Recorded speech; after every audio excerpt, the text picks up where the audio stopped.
is a snake inside of you. There is a snake inside of you. Hi, Jason. Hello, hello. Can you hear me? I can hear you loud and clear. Where are you at the moment? It looks kind of idyllic there. Yeah, this is not a Zoom background. It's my home where we live out in the woods in the Laurentians, Nice. just north of Montreal, like about an hour 15 north of Montreal. Is that a good space for creating? It's fairly new. As the kid is, the house is also very new. We just moved in like 2 weeks before his birth, so I've just been enjoying being a dad, really. So, but yeah, it's way better than an apartment in Montreal where I have to kind of be careful about noise and stuff. I can actually sing really loud here at 1 a.m. and it's fine. So big life changes right now. Absolutely, yeah. They're great though. Love it. So you've been doing this for a while. When did music start for you? Music started with me singing Michael Jackson in the mirror at like 4 years old, most probably. I think that's like my earliest memory of performing the classic, with the hairbrush. And Was it Man in the Mirror? no, it wasn't Man in the Mirror. Actually, at the time, it would have been probably Beat It. Was the song that I just had on repeat on my that yellow Walkman. So yeah, I think at a very young age, I just, as many kids, like loved pop music and loved stuff that was playing on the radio and at the time MTV. And then I just took piano lessons when I was 9. That was like the one thing that stuck, from karate lessons to soccer lessons to eventually taking up piano and taking the instrument seriously. And my dad was very much like, you don't bang on a piano as a child. If you want to learn to play the piano, you'll have lessons, and you'll treat it as an instrument and not a hammer. So yeah, it took a little bit of classical, a little bit of pop. I told my teacher that I wanted to do like Elton John was doing on the tele, or Axl Rose playing November Rain. Like I wanted to. And then she understood, okay, you want to accompany yourself and sing songs. And then that, started learning all these pop songs like Counting Crows and Red Hot Chili Peppers and all the alternative stuff from the 90s when I was a kid. And then eventually you start writing songs, and they're pretty terrible. And then they become a bit better. And then you discover home recording and do demos. And so that's how it all started, really. And playing in high school, like, putting a band together and performing, like, again, a cover band, and throwing in a few of your own, which aren't very good, but you just learn the ropes, I guess, on the job.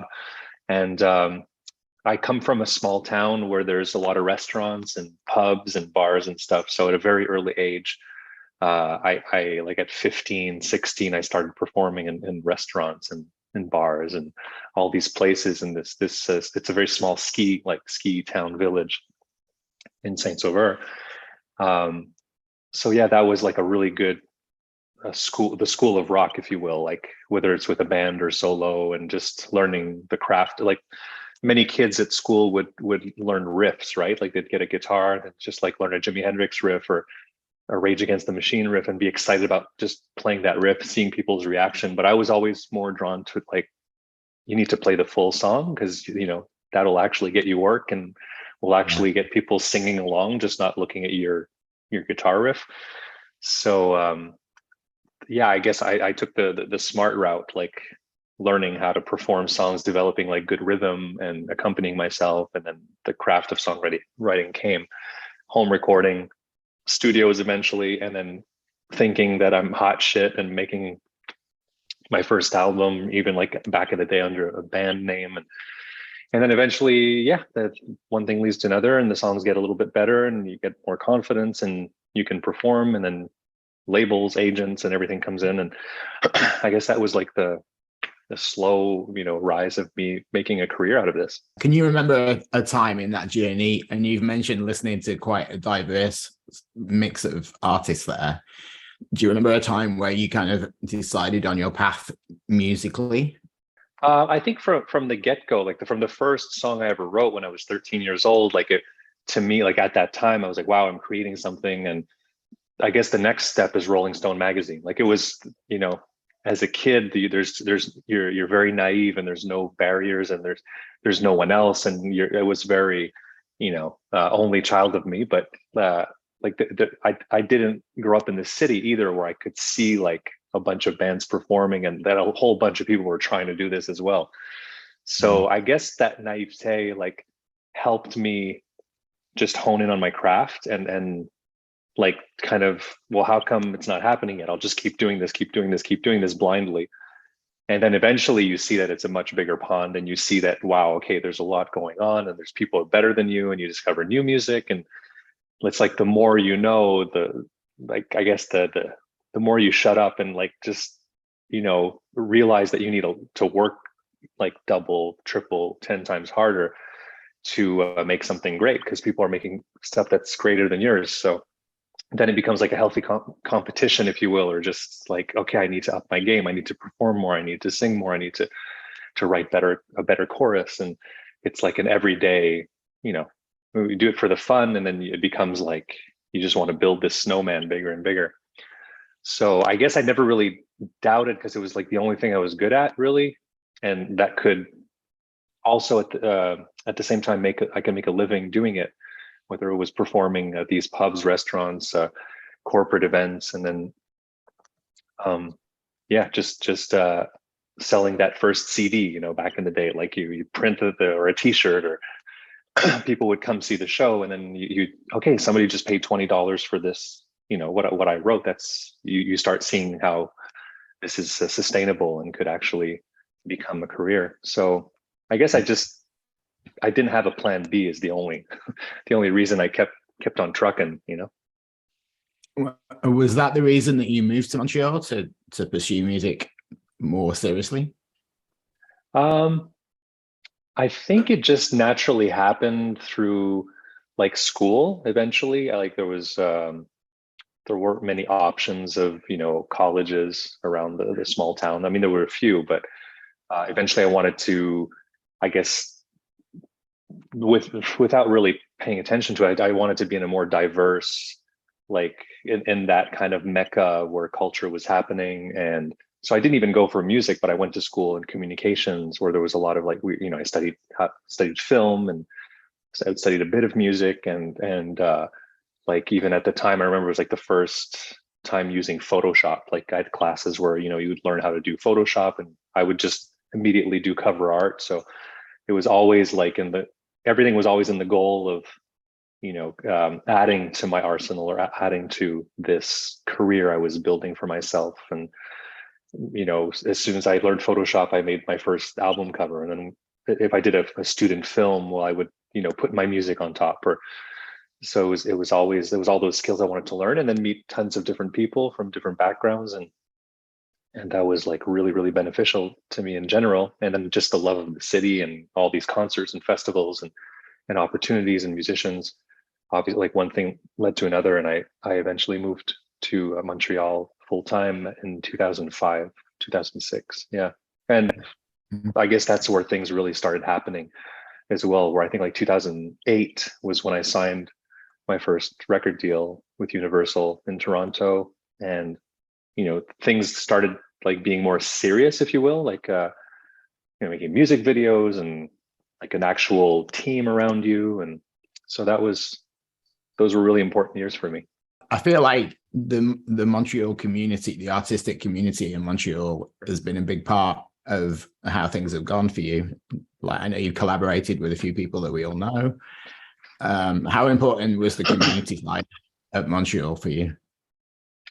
Well, it was at a certain time, I guess. I mean, I was always intimidated by, like, I always thought people were cooler than me. So I'd go to, even though I performed at Pop Montreal, I was like, I always had the imposter syndrome, or like, okay, all these bands are way cooler than I am. Like, I'm not supposed to be here. I never felt like I fit in really. Like I felt like it was too indie, of a project to be pop, like just mass popular radio kind of thing. And I thought I was too pop to be in these cool indie, pitchfork crowds. So there was really, I never felt like I fit in. I think that's like just a bigger version of high school for me. Like it became the same kind of thing. But then there's a few people that like you kind of, you connect with, and we have the same feeling, and then you help each other out and you perform with those people, and you realize that like everybody's just super insecure in this business. So, and just kind of like fake it till you make it. So it took a lot of time for me to feel like I felt it, I fit in. And it's funny because it all happens in your mind, right? And that's like what I learned from it. If I had to go back, was like, just be yourself, do your thing. And like when someone really connects with the music, they'll tell you. And I remember performing like in those early days, opening for Martha Wainwright at massive event. Like, I don't know, where are you from? Originally, I'm from the UK, but I live just outside of Montreal. Okay, so you know all these venues, right? So yeah, I performed at Metropolis, which is now MTELUS, with Martha Wainwright, and that was like a huge deal for me, and still kind of didn't feel like I had my place. But then she came out, and her husband at the time, and they were like, "Oh my God, your album is incredible. We listen to it all the time." And her drummer at the time was Jeff Buckley's drummer. Like he played on Grace. Matt Johnson, I believe his name is, and I didn't know, but he came up to me and like asked me about my songs, and like this song 10 Days in Miami, he would watch from the side stage every night. I toured with her for like maybe 6-7 dates, and then later on I learned that he had performed on Grace, and he was in Jeff Buckley's band. So I was like, okay, what? Like I'm just trying too hard, thinking about all this stuff too much. Like if this guy likes my tunes, or and it just bought a record off of me backstage, he doesn't need to do this. Like that's all the validation that that a guy needs to keep making music. Stop, like block the noise and keep making your songs, and the people who will connect with it will connect with it, and they'll meet you in the middle, and or they'll come to your show. And that was like, I just had to like hang on to those little those little stepping stones throughout the way. There's always these little moments that I have to remind myself, like, okay, you're doing the right thing. You're definitely doing what you're supposed to be doing. And now we have a new album on the way, Crushed Grapes. And we've had a couple of songs from that, which are both beautiful songs with beautiful videos. I know the videos have been getting a lot of attention. And you telling me that you were interested in filmmaking as school as well. The visual side, I'm guessing, is super important to you as well. It is. And this is the first time, I guess, like, or close to the first time that I haven't been in the videos. And that's been really nice. Like those days of shooting, and like I never like seeing myself on a screen, I guess, like many people. Yeah, there's a friend of mine, Shedley, who directed both videos, who I trust, and perhaps I'll be in future videos. But for the time being, with a new kid, new house, like all this work we had to do over here, and the album's been finished for like almost 3 years now, like probably 2.5 years. Yeah, some of this stuff has been done for 3 years, and then we kind of finalized maybe the 2 last songs 2 years ago. So it's been old news for me, but I've been kind of like refraining from listening to it and just keep it fresh kind of thing. So now it feels exciting to release these songs, because I haven't listened to them in a while, and I haven't really performed in a long time, like kind of here and there, a few occasions. But so now it's like I have to actually learn the songs, and that's been really fun. But then so for Shedley, I just kind of asked him if I could not be in the videos, and for him to make, I guess, small films, or use some of the footage that he had from back when we did shoot a video in 2018. We shot a video called Little Yellow Heart in Joshua Tree in California. And he had driven all the way down with 3 of his friends, and he filmed them skateboarding throughout like all the West Coast. And so I like use that footage. There's something I didn't want to do the typical video again of like a crazy girlfriend or something. Like I've done it so many times where there was like an actress just acting bananas, and like we've done this so many times. We need to find something else. And then I just was watching his footage. He was showing me like film stuff that he had done like on the road with that footage. And I just put the song on top and I'm like, can you make something with this? Like with your 3 friends, they're like, I don't know. I love watching skateboarding and slow motion. And I don't even know if people watch music videos anymore. Like, but this is pleasant to watch while you're listening to the song. And it's about a friendship in a different kind of way, like where that Walt Disney is about a friendship. So that's kind of cool. And then the other one is his, like, he calls it his masterpiece, where he actually shot it on film for the song Snake. And it like won a bunch of awards, and he entered in all these film festivals, and it's been doing really well. He's in LA right now, actually. It just played at the Holly Shorts. I think it was reviewed or like judged by Bryan Cranston at the Chinese theater. So he's living the life out there, like tripping out, showing the Snake video to everybody, and he's getting a lot of love, and it's well deserved. And you giving him the creativity to kind of do his own thing, and the trust that you said that you gave him, obviously that benefits both of you, because I think people, creatives especially, when they're given a bit of free reign like that, that's when they come up with their best work. And obviously it's winning awards and getting a lot of attention, but as a byproduct of that, your music's all over it, so it's great for you too. Yeah, and I mean, I'm not, I don't know if I'm easy or difficult to work with, but like I definitely have the eye for strong visual, like film. Like I love watching film and analyzing it, and it's a bit of my background. So I am a bit hard with them sometimes, and then but then I kind of stop and think, like, again, perhaps I'm overthinking. I never watch videos for that long and like analyze them. So the only work that I ever do that with is my own. So at that point, you're like, well, was I watching that Sufjan Stevens video like over and over and over, analyzing every frame? Like, there's probably tons of imperfections there too. Like, so at a certain point, you kind of have to like trust when the talent's there, and it's monumental as Shedley's talent is. Well, you kind of just you give your ideas, but then you let them run free. Walt Disney and Snake, are they representative of what's to come on the album? They are. They're kind of in the order we recorded them, actually, and they're track 1 and 2 of the album. I've always liked releasing singles. I haven't always done it that way, but where the first song, the second song, like just going gradually through the record as they are released. And they are definitely, I would say, like half of the album, where they're very lush. And I really wanted to go like lush, orchestral, a lot of string arrangements, like laid on real thick. Yeah, we went all out with like Connor and I making the album. It was like, it started with Snake, and then it went on to 4 more songs, which are in kind of that line. And then eventually I added, like, because it was supposed to be an EP initially, like probably 5 songs. And then I can't do EPs. I really like albums, and I had so many songs. So I added like 4 more, but then it kind of gave it a fruit salad type of thing, where they're completely different. I think, at least. There's some stuff that's like a bit more loopy, a bit more LCD sound system. There's other stuff that's like kind of more Velvet Underground-y, like up tempo. There's definitely like the orchestral stuff, and then there's some more like fun stuff, if you will. You mentioned California earlier, and these videos have that nostalgic California kind of look to them, and a lot of your lyrics talk about places in California and America. We've mentioned Miami as well. What's your draw to America?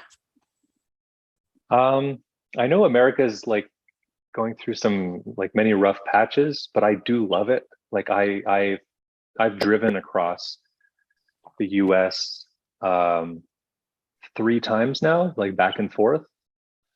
And I think it's stunning. I think what we see portrayed, I think, like in a very tribal, it's like a strange time where everything's so divisive. I think that's like the same worldwide, and America is just amplified because it's like, all cameras and media and everything is like zoned in on watching it because it's so culturally important, I guess.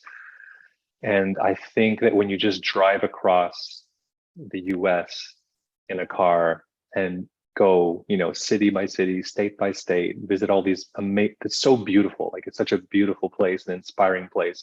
Driving through Colorado, driving through Utah, the Pacific Coast Highway. There's something about like going diagonal too, from Montreal all the way, like, starting off in these towns like Chicago, Kansas, Detroit, and then really boring stuff and like not much going on. But then when it starts opening up with all this scenery, I don't know, it really hits home. And like I was telling my girlfriend at the time, like when we were driving down the Pacific Coast Highway, I said, this is like the closest I've ever felt to like perfection, the same way when I was in Iceland. Like, to me, when I was in Iceland, like everywhere you look was just, you had to stop every 5 minutes on the road, just take photos and enjoy the scenery. Like it's godlike. It's incredible. And I feel the same way about the West Coast, visually, and put politics aside, put all the division aside, and California in the winter is just, to me, again, 10 out of 10 perfection. Like the weather is just, you walk outside and it's like a miracle every day, and it's consistent, and you just feel so good in the morning with the dew and like this perfect, like 17-degree weather, like sweater weather in January in California. Like I can't get enough of it. And I find it very, very inspiring to drive in LA. Everybody hates driving in LA. I love it. I just love I just love the way like the light hits and the street names and all the, I guess, the culture growing up, like watching films, seeing the way the sunset goes down on a really like shitty street corner, like in Silver Lake or something. You would think that California would be just amazing and beautiful everywhere. And when you're in LA, like, oh, it's Hollywood, right? But Hollywood's really ugly. Like it looks like some boulevard on the South Shore that you just seen millions of times, but with palm trees.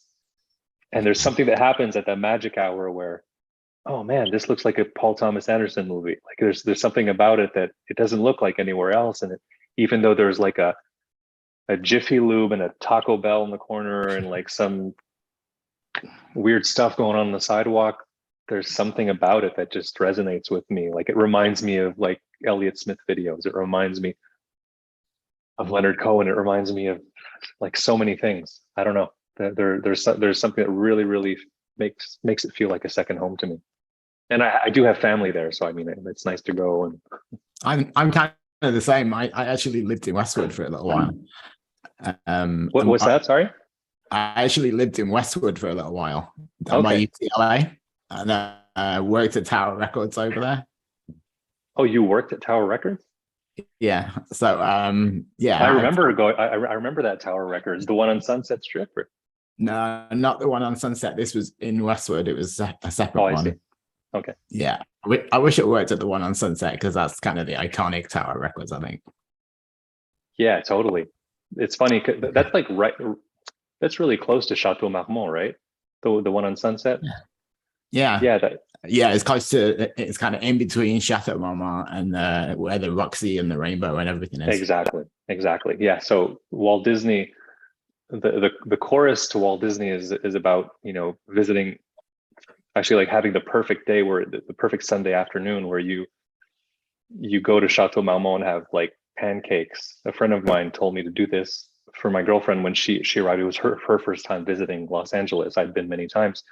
And she's like, what's really fun to do is on a Sunday afternoon, you go all out, you go to Chateau Marmont on a Sunday in the courtyard in the back and have just pancakes, treat yourself to a good breakfast, good brunch, and then go and do the open houses in the Hollywood Hills and Beverly Hills. Like the real estate agents there are just waiting for people to come and visit these homes, like these $15 million mansions with like 21 bedrooms or whatever, and infinity pools. And you visit LA, but like from inside these gorgeous homes. It's a free activity. Nobody knows about it. And you're gonna laugh your head off. You like literally laugh till you cry, and just invent like yourself a persona and just start talking to the real estate agent, and then she'll just let you visit the home. And we gave it a shot, and it was in fact one of the best days ever. Pulling up to these amazing, like it's just so much fun driving through like Mulholland Drive and like going and in the Hollywood Hills, and like it's a really fun drive, and the homes are really beautiful. But then going inside and like sitting by the infinity pool, sometimes there's like finger food, and there's other people there, and you talk and just like inventing yourself like, yeah, we're looking for a second home because I have family here. And just bullshitting your way through it. But it was an absolute joy to do that, and it made its way into Walt Disney. Yeah, that sounds like just the best fun ever. Like next time I'm in LA, I might copy that idea. It sounds like such a good laugh. So It is. Yeah, really nice chatting to you. So go and enjoy your family and your amazing location in the Laurentians, and good luck with the album. Thank you so much. I appreciate it. At least my bones won't